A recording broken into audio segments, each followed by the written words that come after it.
Hey everyone, welcome back to another episode.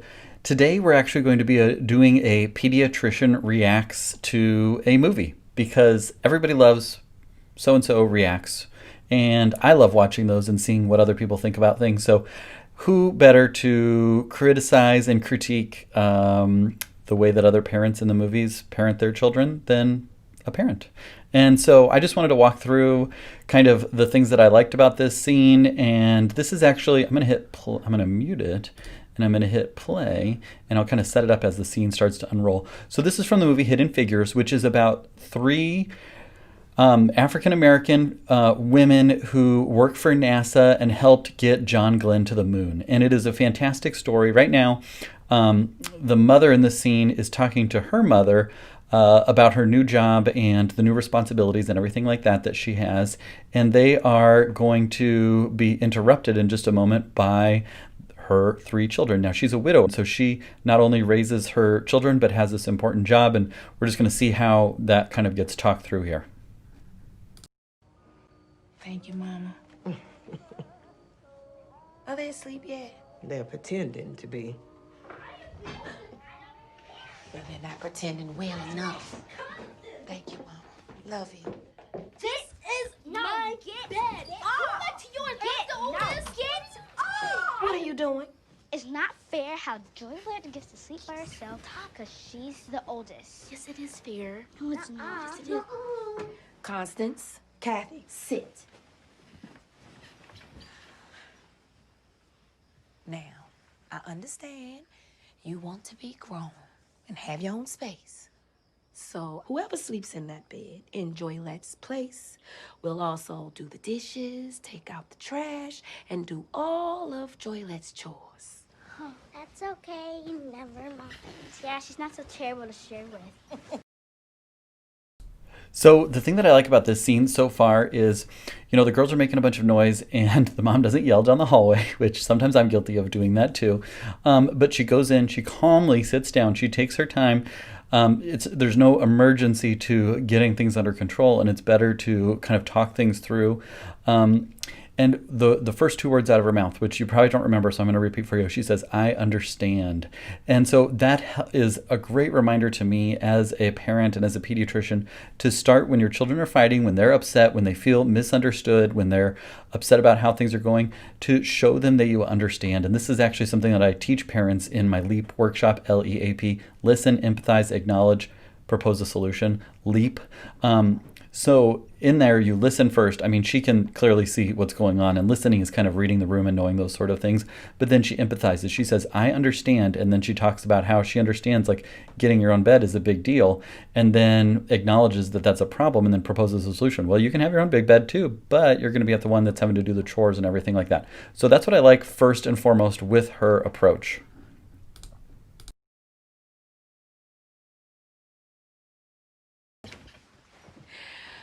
Okay. Now don't let me come home and find you like this again, you hear me? You're supposed to been asleep a long time ago. We just wanted to say goodnight. You've been gone for 300 hours.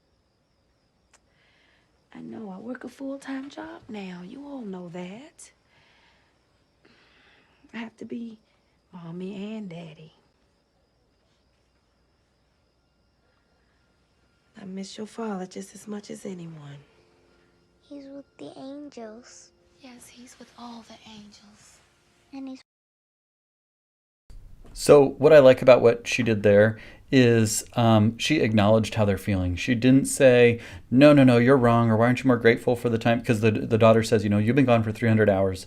And instinctually you think, well, that's not true, and that's hurtful for you to say that because I'm trying to do the best I can and kind of launch into this spiel about how they should be more grateful.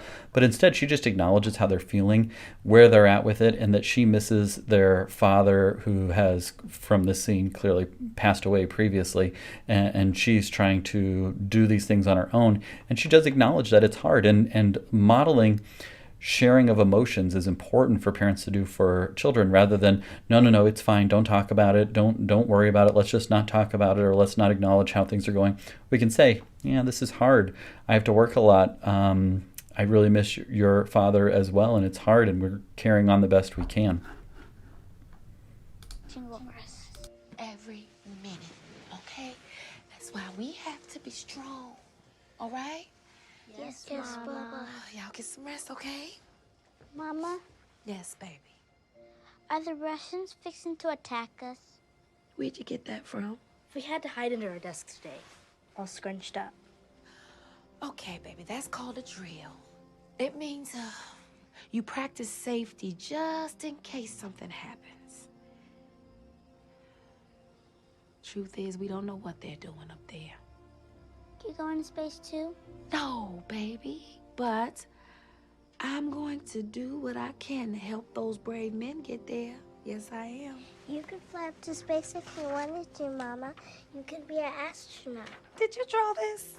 Yes, Mama. Is that me? Mm-hmm. You see this? Oh, my goodness. I love you, baby. I know. Come here. All right, now this time really go to bed. Okay? Love y'all. Good night. Good night. Okay, so now what I really liked about the rest of the scene is the little girl brings up, are the Russians going to, I don't remember what it was, beat us into space or drop a bomb on us or something like that. And she doesn't overreact. Whoa, no, of course not. That's ridiculous. How could you say such a thing? That's completely false. She asks, where did you hear that? And that makes the child feel understood, like, oh, my mom actually does take my concerns seriously, rather than just poo-pooing them or no, that's ridiculous, or going off on some tangent. She just says, where did you hear that? And then once she gets more information, then she can explain, well, that was just a drill, and here's what we do know, and here's what we don't know. And it's okay to have things that we don't know. Like she says, we don't know what they're doing, but we're doing what we can, and leaving it with that of, I'm helping those men get up into space, and I'm helping to be part of the solution.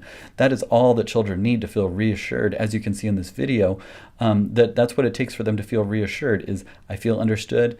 My parent has a grasp on this. They might not be able to solve the problem, but they do have a grasp on it. They can handle it, and I can rest assured that my parents have my best interests in mind. So that was, just a really inspiring clip to me of, you come home from work after a long day, your kids are jumping around in bed, and here's how to handle the scene. And you don't have to handle this perfectly every time, I promise. I do not, because my kids do something quite similar most nights. Not talking about Russians dropping bombs on us and everything like that, but definitely along the lines of lots of emotions and screaming and all those sort of things. If you can remain calm, if you can listen, which includes reading the room and listening to the situation, if you can empathize and then acknowledge what the problem is and then propose a solution or give some sort of direction, as she did here, saying, we don't know, but here's what we can do. That is all children need to feel reassured. Now, I hope you've enjoyed me watching this clip with you all, and hopefully it's been inspiring to you. If you have a movie or a scene from a movie that you think would be good to talk through as parents, leave a comment below. Text me. It's 402-256-0768, right in the show notes there. And if you would you hit subscribe so that you don't miss the next time that I react to a video or post another video? And if you hit the little bell dingy thing over here, then you will get notified the next time that I post one of these videos or go live to answer your questions. Like I said, if you have a parenting question, if you have a movie that you'd like me to take a look at, 402-256-0768, or leave a message in the comments. Keep up the good work. Thanks for watching. Now, before you go, hit subscribe. And if you have a question, text me, 402-256-0768. Keep up the good work.